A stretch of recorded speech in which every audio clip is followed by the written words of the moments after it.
Welcome everyone to this official press conference for Leagues Cup 2025 ahead of the match between Seattle Sounders and Club Tijuana.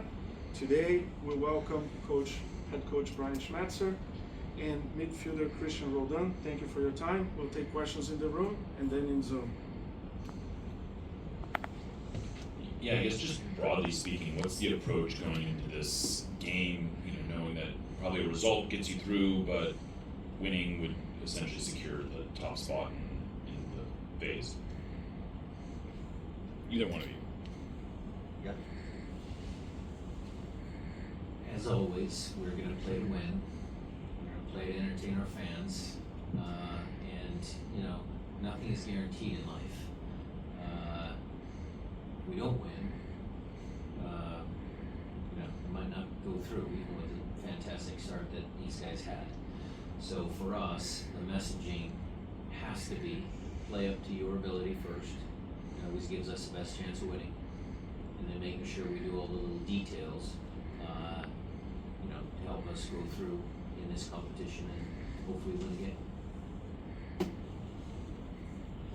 Also for both of you guys, looking at that Santos game, specifically offensively, what did you see on film that both worked and maybe that could have also worked better from the film in that game?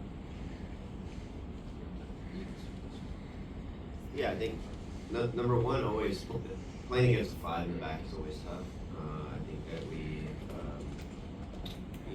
struggle to have the ball and create a bit of momentum on our side. I felt like there were moments where they controlled the game. And then, in the final third, it was how can we get in behind? How can we, stretch their back line, make them defend us a little bit more honestly.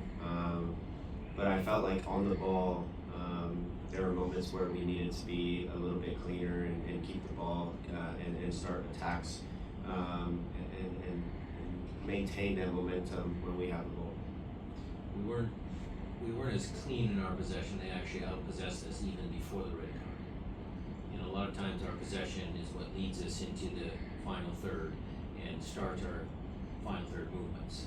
So a little bit of dysfunction, a little bit of, look, and we're going to give Santos credit. They were a tricky team to play against. They played hard, but that's what we saw in the film. To that same aspect, how much of that dysfunction and how much maybe it was tough to get possession came out of how much they muddied the game and 22 fouls, they really disrupted you guys' passing sequences. That's for both of you, and then specifically for Brian, what do you expect out of this Abreu Rand Cholos team? The dysfunction, I don't know if I'd call it dysfunction. The way the game played out, certainly was challenging. Certainly they gained momentum after that dust up with Masowski and the red card and the penalty and not the red card. It gave them life. So I don't know if I'd call it dysfunction. We just weren't able to establish any rhythm to the game. And as far as Sebastian is concerned, if I can call him that, what a tremendous career he had. Very colorful, very good, talented striker. 700 games, a bunch of goals, a lot of stops in his career. His first time managing a Liga MX team, but certainly a tremendous, how do I want to put this? He's a very famous person in, South American soccer, football, legends, Uruguay. I mean, he's got an impressive resume. Cristian, I want to get your take on the 22 fouls and the way they kind of disrupted the game. Yeah, it's something that you got to deal with. Obviously, it creates less rhythm to the game, a lot more stoppages, keeps people a little bit more engaged. But what I will say is that is the moment where you need to intensify things on our end, right? Have a stronger mentality on our end. When the game is like that, you have to be ready for that type of battle or increase the intensity and mentality throughout the game. And so understanding that it's going to be that type of game, got to still show your quality, but now it's about, okay, tackles, second balls, establishing, directional heading, because the intensity of that game it's going to be a little bit more pinball-y. This is a question for both of you. How do you guys see yourselves matching up against a team like Club Tijuana? I think that first and foremost, they're a quality team who can see it. They're a team that plays 4-3-3. Their midfielders move quite a bit to find the ball to their feet. Their link-up play to their strikers pretty good. I think we're in good form right now, and I think that it's more about how can we maintain that, sustain that. We talked about going into this game wanting to win, and that's also to sustain our momentum that we've had since the Club World Cup. I believe we're unbeaten, and we want to sustain that. We want to keep that going, because when you feel like things are going your way, you need to do everything possible to keep that going. And the coach has done a good job rotating his team, so he'll have fresh legs on the field. They obviously have a super talented young player, Mora, who's a fantastic talent. So up and down the squad, they have some experience, they have some youth. It's going to be a good team and a challenging match. Speaking of rotating players, how important is that for you guys heading into this match and getting fresh legs, especially with the stretch of games? We'll make some strategic changes to the last lineup, but I thought our rotation has been good. I mean, obviously it's going to help in a 3-game week, and then after this we got to get back to league play, so there will be some rotation. I don't see questions in Zoom. For that matter, we'll have time for follow-ups here in the room.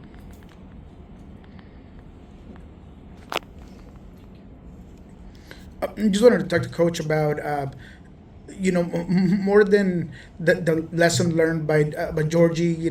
How much amending you have to do, make sure that he stays on the right mentality. It's probably hard on him, getting a moment that great and then be immediately taken away by the red card. We talked about that. I like to keep those things private, but I had a nice long conversation with Georgie. That's all done and dusted, put to bed. The new rule, because it happened twice in a row with 2 young players, the new rule is no exuberant, no showing the shirts, no nothing after goals. Celebrate with your teammates. I think the game before, Pedro had mentioned it, some guys, Jesus mentioned it. Celebrate with your teammates. Don't make it about yourself. That's the message. And for Christian, yourself and maybe with Obed, maybe even closer, how much is it going to be important to limit a guy like Gilberto Mora? He's kind of like the wonder kid of Mexico right now, and Obed is kind of in that trajectory to being kind of a young star there. How much competitiveness goes into facing him in this game? Yeah, competitiveness in every game for sure. I'm gonna probably speak for Obed when he probably has a little bit added motivation to kind of show that he's at that level, but we all believe it, we all see it. But Obed and I will, be a strong pairing as always. We'll make things difficult. But the kid is talented. Don't get me wrong. He has shown his quality in this tournament. He's shown his quality with the national team and in Liga MX. And so it's a group effort, right? We always talk about it being not just one individual to shut down a player, or it's the entire team. We can't be man oriented. We need to be able to keep the best players limited in games by the collective. We'll have time for 2 more, and then we'll complete. Brian, it's been a few matches since Nuhu returned from his suspension, and I'm wondering if you're seeing maybe a step up on the tape from how he's performing on the field, maybe also from his leadership aspect. We saw him go to Georgie during the celebration.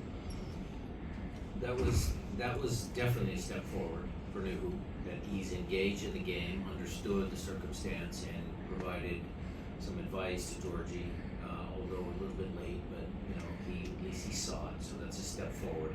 I have been challenging him on leadership because he is the 3rd longest tenured player at this club. No, 4th. Steph, Jordan, Christian, and new. So he's got to step forward in some of those moments where he can provide his own form of leadership. He doesn't do it the same as Christian or Steph, but he needs to start working on that. And then his play on the field has been better. I think the message was well received. I wasn't pleased with him, and his performance has been good. Yeah, Christian, you finally got you got a game off. You didn't have to start this last game. How did it feel just watching part of the game from the bench, and how did your legs feel getting into a game where you were kind of going against tired legs? Yeah, it's a different perspective, for sure. You're kind of changing your role. You're anticipating what you're trying to watch the game and anticipating what you'll probably see on the field and what you can do to maximize your time on the field. And so having the right mindset is always important when you're resting, because it's not necessarily resting. You got to be ready. Injuries can happen. Anything can happen. And so a strong mentality, I think, for me to buy into that, for sure. It's a little strange, for sure, but we have a deep squad, and when we talk about rotation, I think anybody really on our bench can be in the starting lineup, and that's a powerful message, I think, that we all believe.